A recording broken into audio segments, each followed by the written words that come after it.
തിരിച്ചു പോവാനുള്ള ഒരു ഓപ്ഷനെ നിങ്ങൾ കത്തിച്ചു കളയുക. ഇന്ന് 2026 കടക്കുന്നതിന് മുമ്പ് നമ്മൾ കുറെ കാര്യങ്ങളിൽ ഒരു ഫൗണ്ടേഷൻ ഇടുകയാണ്. ആ ഫൗണ്ടേഷന്റെ ഏറ്റവും കോർ ആയിട്ടുള്ള ഒരു കാര്യമാണ് നിങ്ങളുടെ will power channelization, will power utilization എന്നുള്ളത്. എങ്ങനെ ഈ ഒരു സിസ്റ്റം എന്നുള്ളത് ക്രിയേറ്റ് ചെയ്യാം?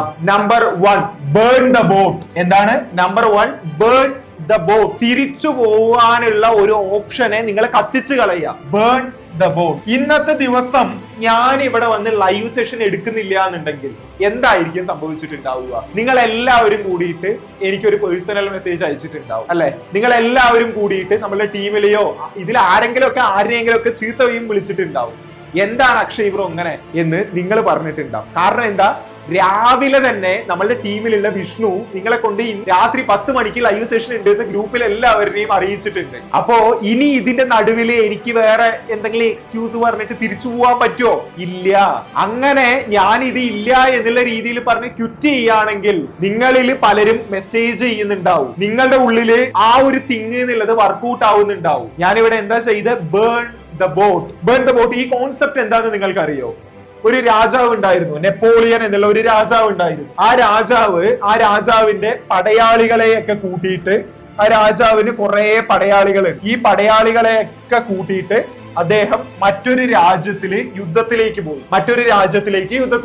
അങ്ങനെ അദ്ദേഹം കപ്പൽ വഴിയായിരുന്നു സഞ്ചരിക്കുന്നുണ്ടായിരുന്നത്. കപ്പൽ വഴി കുറെ കപ്പലൊക്കെ ആയിട്ട് ഇതുവഴി സഞ്ചരിച്ചിട്ട് അദ്ദേഹം ഇവിടെ എത്തി, അടുത്ത രാജ്യത്തിലേക്ക് എത്തി. അപ്പോ ഇവിടെ എത്തിയപ്പോ ഇദ്ദേഹത്തിന്റെ പടയാളികളെയൊക്കെ നോക്കിയ സമയത്ത് അവരെല്ലാവരും ഒരു മൾട്ടിപ്പിൾ ഓപ്ഷൻ മൈൻഡിലായിരുന്നു നിൽക്കുന്നുണ്ടായിരുന്നത്. അതായത് ഇതല്ലെങ്കിൽ ഇതിലിപ്പോ കിട്ടിയില്ല എന്നുണ്ടെങ്കിൽ, ഇതിൽ നമ്മളെ ജയിക്കുന്നില്ല എന്നുണ്ടെങ്കിൽ ശരി, കുഴപ്പമില്ല, നമുക്ക് ഈ ഓപ്ഷൻ ചൂസ് ചെയ്യാം എന്നുള്ള മൈൻഡ് സെറ്റിലായിരുന്നു ഇവരെല്ലാവരും നിൽക്കുന്നുണ്ടായിരുന്നത്. അപ്പോ അവിടെ വെച്ചിട്ട് ഈ നെപ്പോളിയൻ രാജാവ് ഒരു തീരുമാനം എടുക്കുകയാണ്. നമ്മൾ വന്ന കപ്പലുകളെ ഇവരുടെ മുന്നിലിട്ട് ഇദ്ദേഹം കത്തിച്ചു കളയാണ്. എന്നിട്ട് ആ നെപ്പോളിയൻ രാജാവ് അവരോട് ഒരു കാര്യം പറയുന്നത്: നിങ്ങൾക്ക് ഒരൊറ്റ ഓപ്ഷൻ മാത്രമാണ് ഉള്ളത്, ഒന്നുകിൽ ജയിക്കുക അല്ലെങ്കിൽ ഇവിടെ കിടന്ന് മരിക്കുക.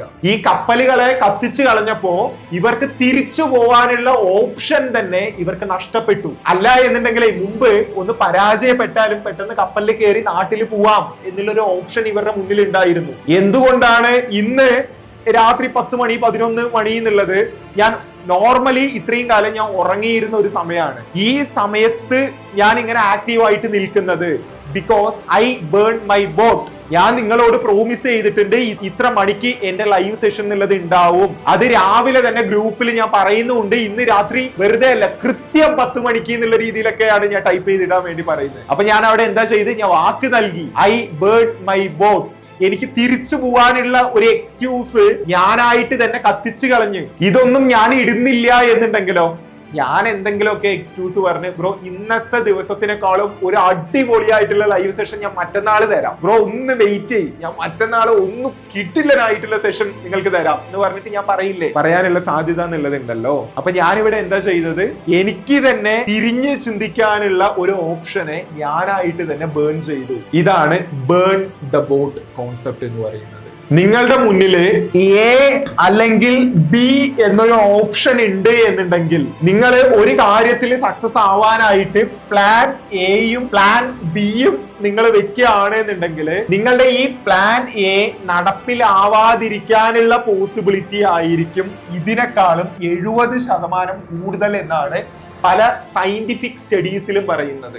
ഇത് നടന്നില്ലെങ്കിൽ ഞാൻ ഇത് എന്നുള്ള രീതിയിൽ വെക്കുന്നു, ഇതെന്റെ ഒരു ഓപ്ഷൻ. ഇനി ഇത് നടന്നില്ല എന്നുണ്ടെങ്കിൽ ഇത് എന്നുള്ളൊരു ഓപ്ഷൻ നിങ്ങൾ വെക്കുന്ന സമയത്ത് ഈ പ്ലാൻ എയില് നിങ്ങൾ ഇടുന്ന നിങ്ങളുടെ അഗ്രസീവ്നെസ് എന്നുള്ളത് കുറയും.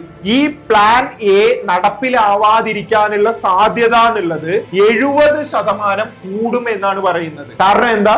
ഇത് നടന്നില്ല എന്നുണ്ടെങ്കിലും ഇങ്ങനെ ഒരു ഓപ്ഷൻ ഉണ്ട് എന്നുള്ള ഒരു ചിന്ത. ഇതിനെയാണ് ബേൺ ദ ബോട്ട് എന്ന് പറയുന്നത്. നിങ്ങൾക്ക് ഇതല്ലെങ്കിൽ ഇത് ഇങ്ങനെയുള്ള ഒരു ഓപ്ഷനും കൊടുക്കാതെ ആ ഒരു ബോട്ടിനെ ബേൺ ചെയ്ത് ചെയ്ത് വിജയിക്കുക എന്നുള്ളത് മാത്രം ഒരു ഓപ്ഷൻ ആക്കി മാറ്റുക. നിങ്ങൾ കൺസിസ്റ്റന്റ് ആയി ഇരിക്കുക എന്നുള്ളത് മാത്രം നിങ്ങളുടെ ഒരു ഓപ്ഷൻ ആക്കി മാറ്റുക. അതെ, ഞാൻ ഒരു കാര്യം കൂടി പറയാം. നിങ്ങൾക്ക് എന്റെ ഗൈഡൻസിൽ ഒരു പ്രോപ്പർ ആയിട്ടുള്ള ഒരു ഡിസിപ്ലിൻഡ് ആയിട്ടുള്ള ലൈഫ് ബിൽഡ് ചെയ്തെടുക്കണം എന്ന് നിങ്ങൾ ആഗ്രഹിക്കുന്നുണ്ട് എന്നുണ്ടെങ്കിൽ നിങ്ങൾക്ക് വേണ്ടി ഞാൻ ക്രിയേറ്റ് ചെയ്തിട്ടുള്ള ഒരു കോഴ്സാണ് 30 days of challenge mindset building എന്നുള്ളത്. ലൈഫിൽ ട്രാൻസ്ഫോർമേഷൻ കൊണ്ടുവരണം എന്നുള്ള കാര്യത്തിൽ നിങ്ങൾ സീരിയസ് ആണ് എന്നുണ്ടെങ്കിൽ ഈ ഒരു പ്രോഗ്രാമിലേക്ക് ഞാൻ നിങ്ങളെ ഇൻവൈറ്റ് ചെയ്യുകയാണ്. സോ പ്രോഗ്രാമിൽ ജോയിൻ ചെയ്യാനായിട്ട് ഡിസ്ക്രിപ്ഷനിലും പിൻ കമന്റിലും ആയിട്ട് ഞാൻ ഒരു ലിങ്ക് എന്നുള്ളത് കൊടുക്കുന്നുണ്ട്. അതിൽ ക്ലിക്ക് ചെയ്ത് ജോയിൻ ചെയ്തേക്കുക. Wish you all the very best.